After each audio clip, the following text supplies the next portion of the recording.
A ver, si nos ponemos a pensar en el fundador de una gran civilización, pues nos imaginamos a un sabio, ¿no? A un visionario. Pero es que Roma eligió a Rómulo, y su historia, vamos, no es precisamente un cuento de hadas.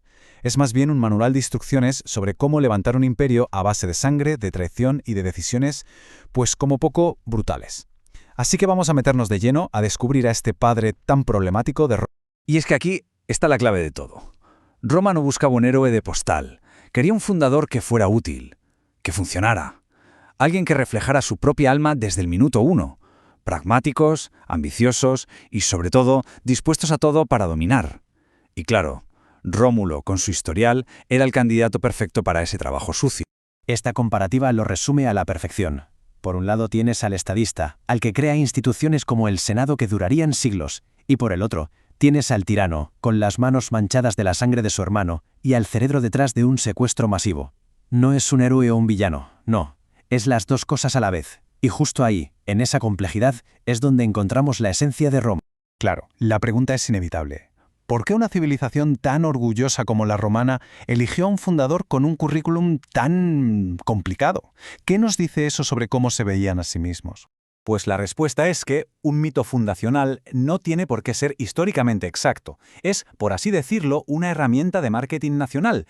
Es la historia que una civilización se cuenta para definirse. Y el mensaje de Roma con Rómulo era clarísimo y muy potente. Un solo líder, una sola ciudad, un solo destino. Y esa historia empieza, como no podía ser de otra forma, de la manera más salvaje posible. Los orígenes de Rómulo y su gemelo, Remo, son un presagio de todo lo que está por venir. Desde el primer instante, el mito nos lo advierte. Abróchense los cinturones que vienen curvas. Fíjate, la trama se establece desde el principio. El padre, Marte, el mismísimo dios de la guerra. Esto ya nos está diciendo que la violencia va a ser su lenguaje natural. Son semidioses, sí, pero su primer destino no es un trono, sino una cesta flotando en un río, luchando por sobrevivir. Y es aquí donde aparece el icono definitivo de Roma, la loba que los encuentra y los amamanta. Pero ojo, no es solo un animal que los salva, es la encarnación de esa naturaleza indómita que Roma siempre consideraría parte de su ADN. Pero es que aquí el mito se pone todavía más crudo. Resulta que en latín la palabra lupa no solo significa loba, también era la jerga, la forma coloquial que se usaba para prostituta. Entonces, ¿qué pasa? ¿Fueron criados por un animal salvaje o por una mujer de la calle? Esa ambigüedad le da al mito una capa de realismo brutal, de dureza desde la mismísima cuna. Y este es el mensaje que Roma elige para su origen. No una cuna de oro, sino una de supervivencia extrema. Es toda una declaración de intenciones. Somos resistentes, hemos superado lo peor desde el primer día. Nuestra fortaleza viene del barro, no del mármol. Criados en la naturaleza, endurecidos por la supervivencia, los gemelos crecen listos para cumplir su destino, fundar una ciudad. Pero si sus orígenes fueron salvajes, su primer acto como constructores lo será todavía más. El proyecto nacerá, literalmente, de la sangre. El primer problema es dónde construir. Palatino o Aventino. Buscan una señal de los dioses, pero las señales son ambiguas y solo consiguen aumentar la rivalidad. La tensión explota cuando Remo, en un gesto de burla, salta por encima del pequeño muro simbólico que Rómulo ha trazado. La respuesta de Rómulo no es una discusión, es fulminante y es definitiva. Hay una forma brillante de describir esto. No fue un crimen pasional, fue el primer homicidio corporativo de la historia. Rómulo no mató a su hermano por rabia, sino para mandar un mensaje.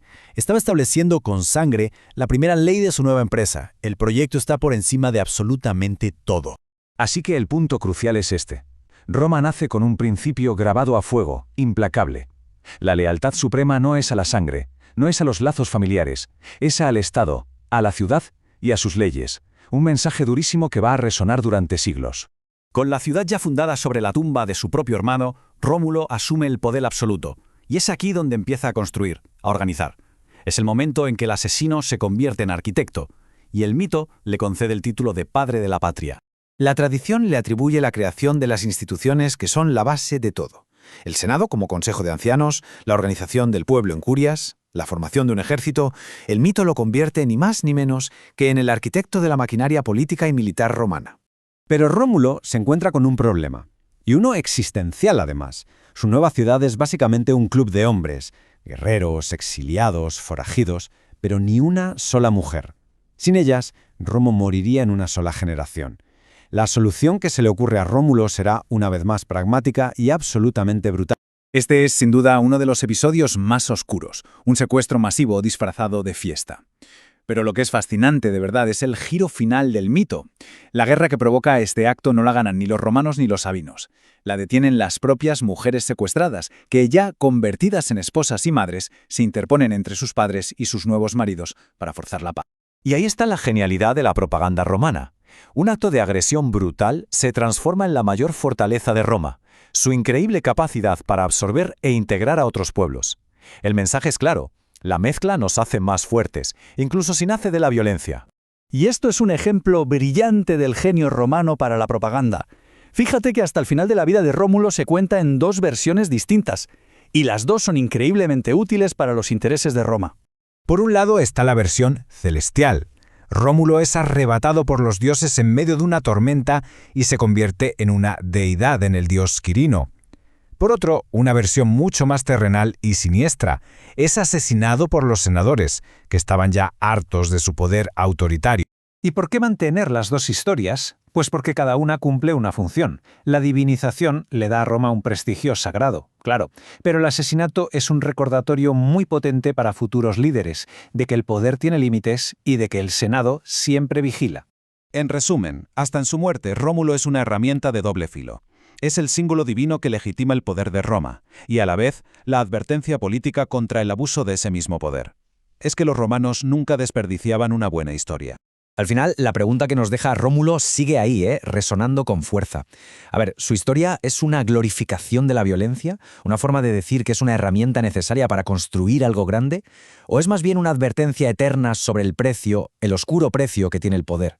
Quizás la respuesta no está solo en el mito, sino en la propia historia de Roma. Y esa, desde luego, es la gran reflexión que nos deja su legado.